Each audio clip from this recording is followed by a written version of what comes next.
Hello दोस्तों, कैसे हैं आप सभी। उम्मीद करता हूँ आप सभी बहुत ही अच्छे होंगे। तो आज के इस वीडियो में हम पढ़ने वाले हैं क्लास 9th फिजिक्स का बहुत ही इंपॉर्टेंट चैप्टर जो है कार्य तथा ऊर्जा, जिसका यह पहला वीडियो है। तो इस वीडियो में हम पढ़ेंगे भैया कि कार्य किसे कहते हैं, कार्य का परिभाषा क्या होता है, कार्य का फॉर्मूला क्या होता है, कार्य का मात्रक क्या होता है, राशि क्या होता है, इसका विमीय सूत्र क्या होता है। तो इस वीडियो में हम कार्य के बारे में सब कुछ जानेंगे। उसके बाद अंत में एक और टॉपिक देखेंगे कि एक जूल किसे कहते हैं, इसका परिभाषा क्या होता है, जो कि बहुत ही इंपॉर्टेंट है। तो चलिए दोस्तों अपने टॉपिक को शुरू करते हैं। तो हमें पढ़ना है सबसे पहले भैया कि कार्य किसे कहते हैं। कार्य जिसे हम वर्क कहते हैं। तो भैया यदि सबसे पहले यही बात करें कि भैया कार्य का परिभाषा क्या होता है, तो भैया कार्य का परिभाषा हम एक फिगर से करते हैं और बहुत ही इसी फिगर से आपको बहुत ही अच्छे तरीके से समझ में आएगा। तो समझिए, ये मान लेते हैं कि यहाँ पर एक वस्तु है जो कि ये वस्तु है, ठीक है। ये क्या है भैया, वस्तु है। अब इस वस्तु पर हम इस दिशा में एक बल लगा रहे हैं, ठीक है। ये वस्तु है, अब उस वस्तु पर हम इस दिशा में एक क्या लगा रहे हैं, बल लगा रहे हैं। तो ये वस्तु यहाँ पे है, पहले यहाँ पे थी, अब ये वस्तु यहाँ पे चली आई, ठीक है। अब ये यहाँ पे चली आई, ठीक है। तो मतलब क्या हुआ, यहाँ से यहाँ तक आया है ना, तो इसमें क्या हुआ है, विस्थापन हुआ है, ठीक है। विस्थापन हुआ है कि नहीं। तो देखिए, जब हम इस वस्तु पर बल लगाए तो ये यहाँ से यहाँ तक चला आया, मतलब इन दोनों के बीच वस्तु में क्या हुआ है, विस्थापन हुआ है, ठीक है। तो इसका मतलब क्या हुआ, देखिए बल भी हम इसी दिशा में लगाए हैं और विस्थापन भी इसी दिशा में हुआ है। तो हम इसका डेफिनेशन कह सकते हैं कि जब किसी पिंड पर बल लगाते हैं तो बल की दिशा में विस्थापन हो जाता है, तो उसे हम क्या कहते हैं भैया, कार्य कहते हैं। समझ में आया। कहा जा रहा है कि जब किसी वस्तु पर बल लगाया जाता है तो बल की दिशा में वस्तु विस्थापित हो जाती है। तो इस प्रकार इसको हम कार्य कहते हैं। तो आशा करते हैं आपको समझ में आया होगा। देखिए, दो तरीके से हम इसका डेफिनेशन कर सकते हैं। तो सबसे पहले तो एक फिगर से बता रहा हूं, एक मैं आपको फॉर्मूले से बताऊंगा जो कि बहुत ही बेहतरीन तरीके से आपको दोनों तरीके से समझ में आएगा। तो सबसे पहले आपको क्या कहना है, आप यही कहेंगे, ये क्या है भैया, वस्तु है ना। तो आप यही कहेंगे जब किसी वस्तु पर बल लगाया जाता है तो बल की दिशा में वस्तु विस्थापित हो जाता है, वस्तु विस्थापित हो जाता है। यहाँ पे विस्थापन लिखा गया है, विस्थापित हो जाता है, तो उसे हम कार्य कहते हैं। तो आशा करते हैं आपको समझ में आया होगा। मैं एक बार और डेफिनेशन को बोल रहा हूं, ध्यान से सुनिए, ऐसे लिख लीजिए। तो आप क्या लिखेंगे, जब किसी वस्तु पर बल लगाया जाता है तो बल की दिशा में वस्तु विस्थापित हो जाता है, तो उसे कार्य कहते हैं। तो सबसे पहले मैं कार्य का एक ये डेफिनेशन लिख दे रहा हूं, उसके बाद हम दूसरा एक और डेफिनेशन देखेंगे। तो इसको हम क्या लिखेंगे, जब वस्तु पर बल लगाया जाता है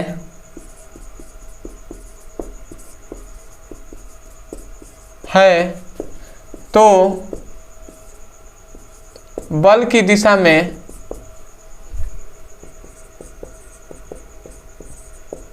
वस्तु विस्थापित हो जाता है।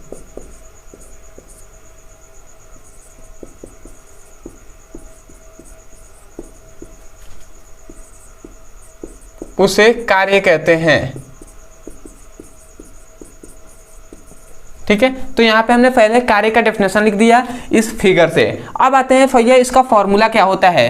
तो बल बराबर होता है, याद रखेंगे, द्रव्यमान, सॉरी बल बराबर नहीं, कार्य न हम पढ़ रहे हैं। तो कार्य का फॉर्मूला होता है, कार्य बराबर क्या होता है भैया, कार्य बराबर होता है बल गुणे विस्थापन, ठीक है। हम जान रहे हैं, वहां पे लिख रहे थे बल बराबर होता है द्रव्यमान गुणे त्वरण, बल का हम फॉर्मूला लिख रहे थे, परंतु हम तो कार्य पढ़ना है ना। तो कार्य बराबर क्या होता है भैया, बल गुणे विस्थापन होता है।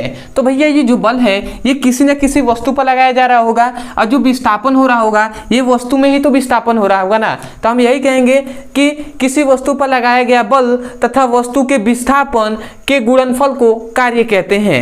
ये इसके फॉर्मूले से डेफिनेशन हम कर रहे हैं, समझ में आ रहा है ना। मतलब किसी वस्तु पर लगाया गया बल तथा वस्तु के विस्थापन के गुणनफल को कार्य कहते हैं। तो ये भी आप डेफिनेशन को लिख लीजिए। क्या लिखेंगे आप डेफिनेशन को लिखेंगे, मैं आपको बोल दे रहा हूँ, आप डेफिनेशन को लिख लीजिएगा। ठीक है, तो आप क्या लिखेंगे, जब किसी वस्तु पर मतलब किसी वस्तु पर लगाया गया बल तथा वस्तु के विस्थापन के गुणनफल को कार्य कहते हैं। तो आशा करते हैं आप कार्य का डेफिनेशन समझ गए होंगे। अब हम इसका देख लेते हैं भैया कि इसका यदि हम संकेत रूप में लिखे तो कार्य बराबर हम लिख सकते हैं F इंटू डी। ठीक है, क्योंकि ये डॉट प्रोडक्ट होता है तो ये हमने लिखेंगे, यहाँ पे गुणा का चिन्ह नहीं देंगे। F डॉट क्या होता है, D होता है, जहाँ D क्या है विस्थापन, F क्या है बल है। अब आते हैं भैया कि इसका मात्रक क्या होता है। तो यदि हम इसके मात्रक पे बात करें तो भैया इसका SI मात्रक क्या होता है भैया, जूल होता है। SI मात्रक जूल होता है और CGS मात्रक याद रखेंगे अर्ग होता है।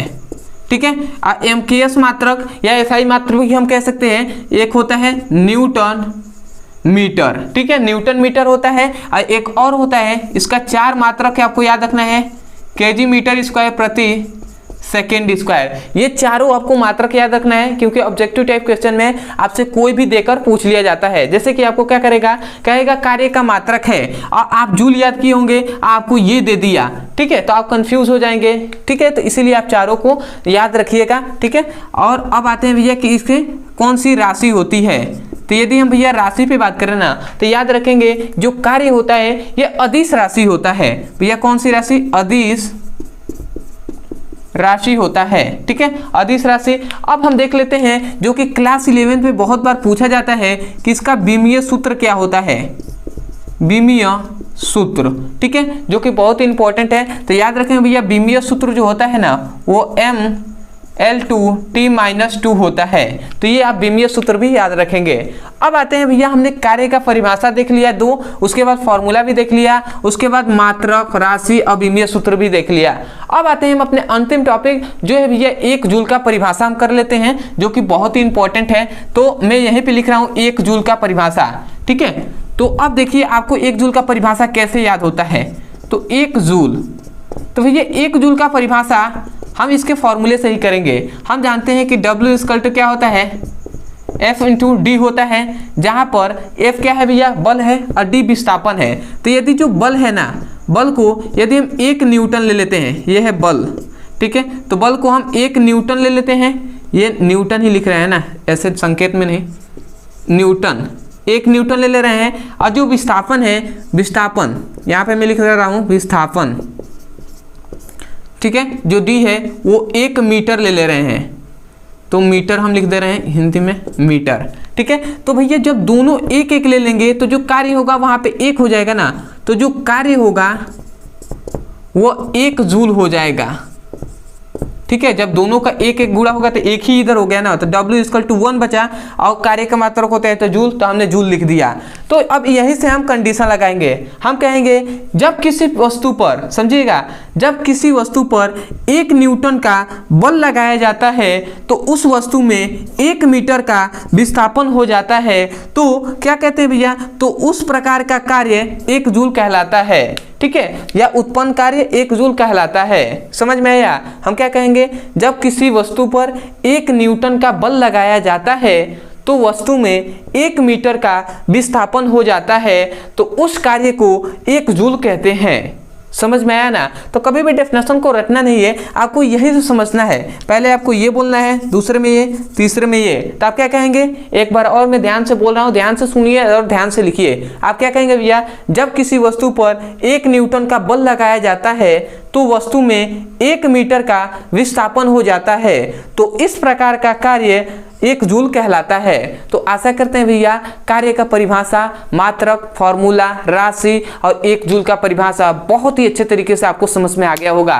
तो मैं यही कहूँगा, यदि आपको सच में इस वीडियो से कुछ भी सीखने को मिला हो तो सबसे पहले तो चैनल को सब्सक्राइब कर दीजिएगा, वीडियो को लाइक कर दीजिएगा, हो सके तो हमें कमेंट सेक्शन में जरूर बताइएगा कि आपको वीडियो कैसा लगा। ठीक है, और दूसरी बात, यदि कोई भी टॉपिक समझ में नहीं आता है फिजिक्स और केमिस्ट्री के संबंध में क्लास 9 से लेकर क्लास 12 तक के बीच का, तो आपको केवल उस टॉपिक का नाम लिखना है यूट्यूब पर, अंत में हमारे चैनल का नाम लिख देना है ब्रदर सर, आपको वीडियो मिल जाएगा, आप वहां से भी जाकर अच्छे से पढ़ाई कर सकते हैं। अदरवाइज किसी भी क्लास का फिजिक्स और केमिस्ट्री का चैप्टर वाइज सीक्वेंस में एक एक करके वीडियो को पढ़ना है तो आपके लिए एक नंबर दिया जा रहा है जो मैं यहाँ पे लिख दे रहा हूँ 74726058। ये व्हाट्सएप नंबर है। इस नंबर पे जिस क्लास का भी फिजिक्स और केमिस्ट्री का पढ़ाई करना है इस नंबर पे व्हाट्सएप करके आप मांग सकते हैं, ठीक है। और मैं आशा करता हूँ कि आपके जितने भी दोस्त होंगे उनसे जब भी आप मिलेंगे उनसे बताएंगे कि भैया आप भी जाके इस चैनल से पढ़ाई कीजिए, यहाँ पे फिजिक्स और केमिस्ट्री का पढ़ाई कराया जाता है। तो ऐसे आप कह दीजिएगा अपने सभी पेरेंट्स से, ठीक है। तो चलिए दोस्तों, आज के लिए इतना ही, मिलते हैं अगली वीडियो में। तब तक के लिए धन्यवाद। जय हिंद, जय भारत।